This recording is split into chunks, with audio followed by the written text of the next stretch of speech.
News 24 একটা সুন্দর একটা প্রতিবেদন করছে, সেটা হলো সূরা মুমিনের আয়াত 60 নিয়ে।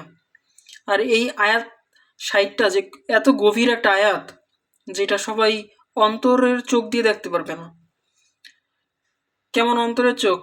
আমরা মনে করি যে জান্নাত জাহান্নাম এগুলো সব দূরে, মৃত্যুর পর, মানে এগুলো খুব দূরের একটা বিষয়।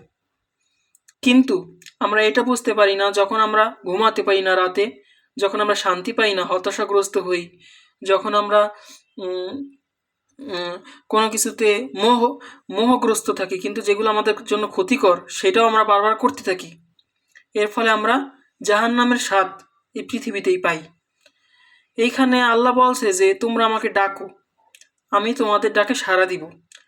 আমরা যদি সব কিছু ফেলে আমরা যদি আল্লাহকে ডাকি, তাহলে দেখবেন একটা অসাধারণ একটা শিরশির অনুভূতি, একটা অসাধারণ একটা হাওয়া, জান্নাতের হাওয়া কেমন যেন আমাদের হৃদয়কে আন্দোলিত করে আল্লাহকে ডাকলে।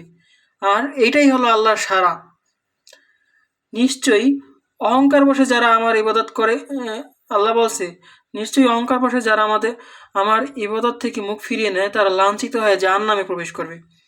এটা সত্যতা, এটা আমরা সত্যতা এখনই অনুভব করতে পারি। কিভাবে?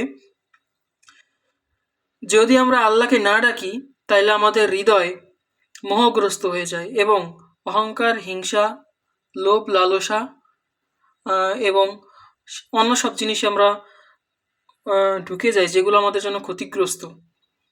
আর এর ফলে আমরা হতাশ হই, আমাদের রাতে ঘুম আসে না, আমরা সব জায়গায় একটা বিশৃঙ্খল একটা অশান্তি অনুভব করি, আমরা বিশৃঙ্খল হয়ে যাই, আমাদের খাওয়া, ঘুম, কোনো কিছু ঠিক থাকে না। এইটাই জাহান্নামের আলামত।